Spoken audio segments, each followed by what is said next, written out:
mark 1 year since 3 Cleveland women who had been missing for more than a decade escaped from a house on the city's west side. Michelle Knight, Amanda Berry, and Gina DeJesus were alive despite all that they had been through. Their kidnapper raped and tortured them repeatedly. He was indicted on 977 counts. Under a plea deal, he was sentenced to life plus 1,000 years. A month later, he was found hanged in his cell. His death ruled a suicide. Well, today, Amanda Berry and Gina DeJesus released statements thanking everyone who supported them over this past year. Michelle Knight has written a book about her experience. Finding Me, A Decade of Darkness, A Life Reclaimed is out this week. Tonight, part 1 of my recent interview with her. Why'd you want to write a book? Why'd you want to have your story out there? To help other women, children, men know that they can survive any type of problem in their life. That's your message, that you can survive anything? Yeah.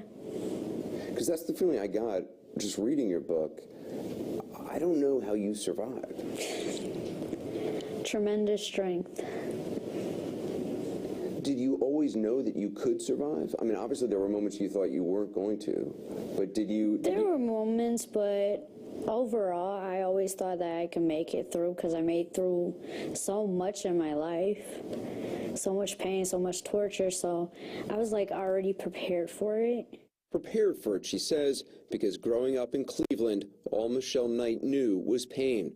Starting at a young age, she says she suffered from physical, emotional, and sexual abuse. At 17 years old, she found herself pregnant.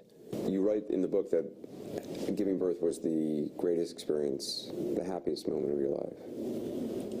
Yeah, it was the happiest moment of my life because I had somebody that finally loved me back as much as I love that baby. But when her son Joey was 2 years old, her mother's boyfriend abused him, and the state took Joey away from 21-year-old Michelle. She hoped to get her child back, and on a sunny day, August 23, 2002, Michelle had an appointment with social services to do just that. She says her ride backed out, and she started to walk and ask people for directions. And then the dude walks in. He overheard me and the lady talking, so he was like, I know where the place is at. You call him the dude. Why the dude? Because he don't deserve a name. That dude was Ariel Castro, the father of one of Michelle's friends. He offered her a ride, but first said he had to pick something up at his home on Seymour Avenue. And then what did he tell you to get you inside the house? In the car, he said that he had puppies. So when we got like a quarter down the road, he's like, that's my van right there. And it says puppies for free. So we get in the backyard, and I really didn't think nothing of it until, you know, we got into the house fully. That's when it dawned on me that this was a mistake to get in this car. You knew by then this is wrong. Yeah. And then I end up being trapped in a small room, small pink room.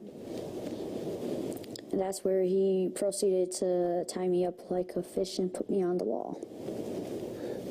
You said tie you up like a fish. What do you mean? My legs and hands were bound like this. And I was that far from the floor. Gagged, bound, and hanging from a pole, he left her in that dark room for at least a day. I was numb, cold, and I felt needles poking me all over the place. That's what it felt like? It felt like 1,000 knives. Did he give you food? No. What about going to the bathroom? Or? No. If I did, it was not in a bathroom. Did you think that you were going to die? Or did you think you might be able to get out? Thinking I was going to die was more than likely on along the lines of what I was thinking. I didn't think I was going to get out alive. When he finally did come back and take her down off the pole, she says it was only to rape her repeatedly. Did you ever think about screaming or yelling? I screamed, but nobody would hear it. There was a day that I screamed until I had no voice. Still nobody heard it. And when he hears you scream, he just shoves a sock or a cloth down your throat until you choke on it. Did you think that this would at some point end, that it wouldn't go on, that he would let you go? Did he promise that he would let you go? No, he told me he'll never let me go. He said that from the beginning. Yes. He said, you don't have a family that cares about you. If I kill you right now, nobody would even care. For the first several months, she was kept in what she refers to as the dungeon, the basement of the house on Seymour Avenue.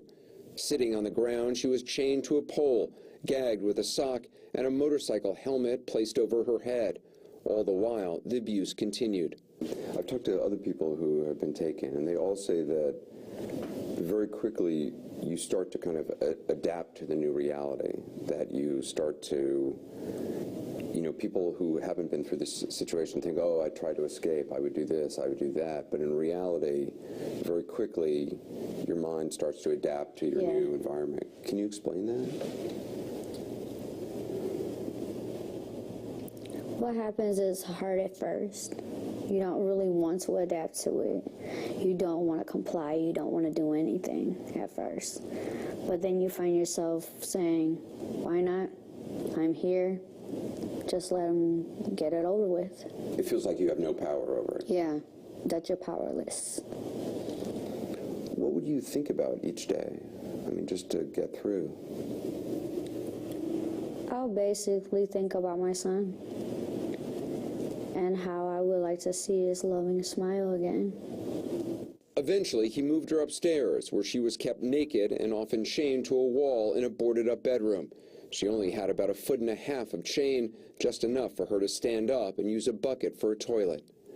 Her only connection with the outside world, an old radio, sometimes a small TV. It was nearly 8 months into her hell when she saw on that TV that a girl named Amanda Berry had gone missing. If anybody knows anything about my daughter, I wish somebody would come forward. And when you heard that, what'd you think? The first thought in my head is he did it. You knew right away. Yeah. And he did take Amanda Berry, of course, and almost a year later, Gina DeJesus. We'll have that part of the story tomorrow, part 2 of my interview with Michelle Knight on 360. We'll be right back.